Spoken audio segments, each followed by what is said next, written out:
se répertorier des noms d'oiseaux. Ça, j'aime bien tout ce...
Jean-Pierre, je vais présenter Jean-Pierre. Il faut dire que Jean-Pierre et moi, on a une particularité. Je crois que tous les deux, nous sommes les doyens des carnavaliers en activité. Et qu'on est un peu comme frères et sœurs de carnaval. Et comme une frère et sœur, on s'est bien chamaillé dans le passé. Un peu comme Pépin et nos familles. On a tout un passé glorieux. Et je suis vraiment ravie et honorée de présenter Jean-Pierre parce que c'est actuellement, de toute l'histoire du carnaval, le carnavalier qui a le palmarès le plus prestigieux. Plus de 20 années de suite, il a remporté le premier prix. Et d'ailleurs, la dernière année où mon père faisait le char du roi, puisque c'était un privilège des Cidrons pendant 60 ans, j'avais quasiment adoubé Jean-Pierre, parce que comme il avait le premier prix, il méritait de faire le char du roi. Ça ne s'est pas fait tout de suite, mais il le fait maintenant, quasiment. Lui et ses fils sont responsables de superbes réalisations, de chars du roi, des chars officiels, etc. Alors Jean-Pierre, dans un premier temps, j'aimerais plutôt que tu évoques tes souvenirs d'enfance. Je crois que c'est ton grand-père qui est entré le premier et que vous avez créé une dynastie absolument incroyable. Vous êtes la seule famille que je connaisse, à la fois dans l'histoire du carnaval de Nice, mais du monde, où c'est la 5e génération qui se sont transmis la passion du carnaval de père en fils et maintenant en fille. Parce que là, maintenant, les filles ont leur mot à dire. Donc, Jean-Pierre, évoque-nous un peu d'abord tes souvenirs avec ton grand-père et avec ton père. Mais moi, avec mon grand-père, j'ai toujours vu faire carnaval et tout. Et après, c'est avec mon père que je suis venu à l'âge de 7 ans pour commencer. Et comme tu sais, les petits, ils faisaient toujours les mêmes. Parce que ils sont petits, ils peuvent faire les doigts, les mains, tout ça, ils le faisaient. Et petit à petit, on est arrivé à faire ça. Et j'ai une reconnaissance de mes parents et tout extraordinaire parce qu'ils m'ont donné un travail que j'ai l'amour de le faire et de toujours. Alors, est-ce qu'au début, ton grand-père, tu as toujours connu ton grand-père et ton père avec un char ou est-ce qu'ils faisaient d'abord des groupes? Non, mon grand-père a toujours eu des groupes, on n'a jamais eu de char. Et ton grand-père Pauvignat ou... Non, Pauvignat, oui. On n'a pas eu de char, lui. Et c'est mon père qui était avec Paul Épine. Ils étaient associés. Oui, oui, c'était un grand nom du carnaval. Ah, oui, il était associé avec mon père. Ah, d'accord. Et c'est après, quand s'est arrêté Paul Épine, que nous, on a pris le char, mon père. Et c'est pour ça. Alors, nous sommes ici dans les ateliers de la rue Rickenby qui ont été refaits en 1970. Mais avant, à cette époque-là, c'était pas pareil. Comment ils étaient ces ateliers? Comment ça... Je l'ai connu et toi aussi, comment c'était? D'abord, on appelait les baraques. Les baraques. Pourquoi? C'était tout en bois. Tout en bois. Tout en bois et les chars n'étaient pas disposés de la même façon. Et on avait une grande cour au milieu et on avait les toilettes. On avait un super filier là. Ah oui, d'accord. Oui. Il faisait des filles extraordinaires. Ah bon? Ah oui. Et à l'époque, on se régalait avec les filles. Et bon, après, en 1970, on est monté au studio de la Victorine avec les chars et tout, en 6 mois, ils ont monté l'entrepôt. Voilà, ils l'ont modernisé. Alors moi, de ces hangars en baraque en bois, moi j'ai un souvenir terrible. C'est le froid, c'est-à-dire qu'on était sous une source, il y avait une source, ils ont dû pomper l'eau, il y avait un froid qui montait les pieds, et ils travaillaient tous avec des bras zéro. Ah oui, un bras zéro, on avait. Et à l'époque, il y a une année où il y a eu la neige pour le carnaval. En 56. En 56. Oui. Et mon pauvre père, les autres ne voulaient pas sortir, il y avait des chevaux encore à l'époque. Et ça fait que c'est mon père, il a pris les chevaux, il les a mis, et on est sortis. Et les autres ont continué tout ça. Parmi les chars de ton père, quels sont ceux qui t'ont marqué, dont tu as le souvenir? Oh, ben, j'en ai tellement fait des chars. Oui, les chars de ton père, après on parle des tiens. Oui, non, mais de mon père, il y a eu l'humour quand tu nous tiens, c'était un cœur. Ah, oui, en 73, pour le centenaire. Voilà, on avait fait ce char, et ça a été un succès aussi, hein, parce qu'il tournait, il était animé et tout à l'époque. Et c'est comme ça qu'on a aimé à faire le char. Voilà.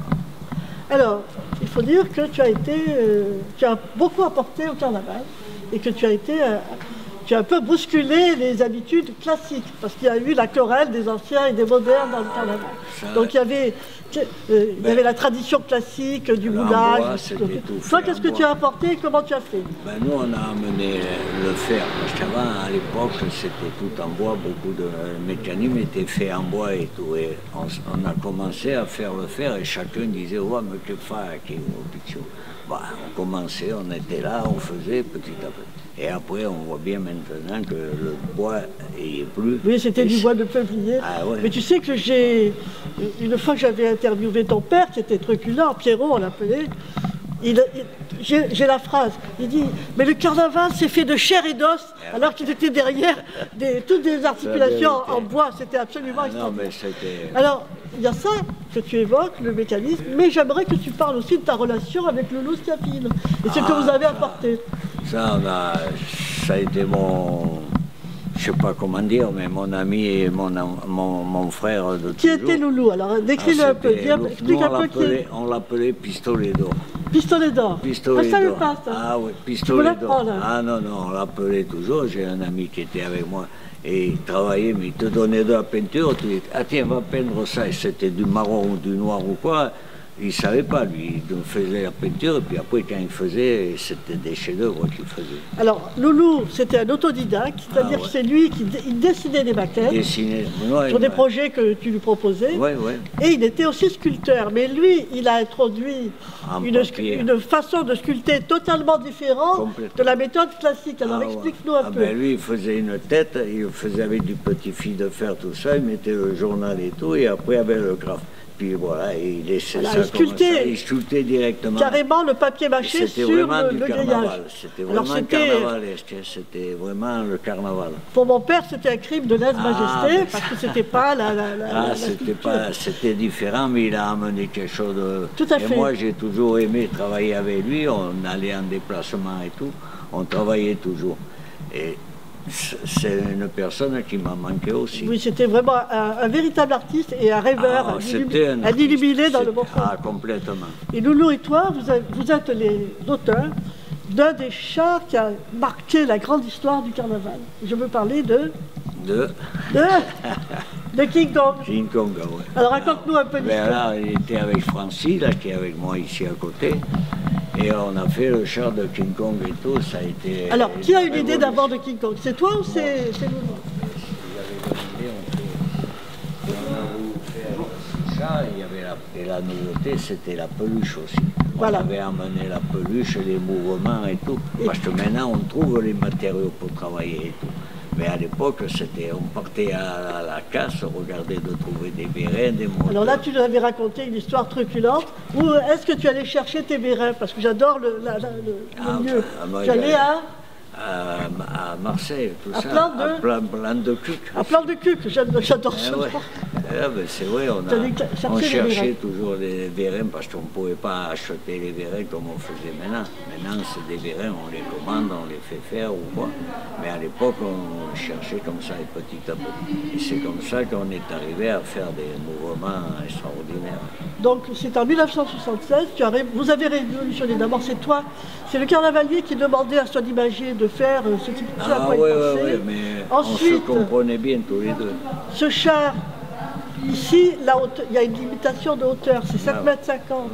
Mais voilà que toi, grâce au vérin sur la place Masséna, King Kong s'est levé à 12 mètres. 12 mètres de hauteur. Ah ouais. Donc ça a été une grande Ah révolution. ouais, ça a été une révolution. Puis ça a Et plu troisième point, tu évoques, c'est que tu as mis de la peluche. Mais ça aussi, c'était un crime de lèse-majesté. Ah ouais. Les autres carnavaliers, oui, ils ne respectent pas le carnaval, ils mettent de la peluche, ça va pas, c'est pas bien. J'ai toujours essayé d'avancer avec les nouveautés, les matériaux et tout qu'on a, parce que maintenant, malheureusement, on ne peut pas retourner à l'ancien avec le bois et tout, on ne saurait pas faire, franchement. Bien sûr. C'était capable les anciens, pas nous. Mais maintenant, on fait des choses, et dès qu'il y a quelque chose qui est un peu de nouveau ou quoi, on s'y met à fond pour le faire. Et tu as transmis d'ailleurs ce virus, qui est un bon virus, à tes fils. Ça, je sais que entre Pierre et Gilles, ils sont toujours à la recherche de nouveautés. Complètement. Un autre char qui m'a marqué dans tes créations, j'ai beaucoup aimé, tu sais, le chef d'orchestre. Ah oui, c'était Mozart. Mozart. Parce que, je me rappelle, tu l'avais dit toi-même, il y avait combien de mouvements sur ce char?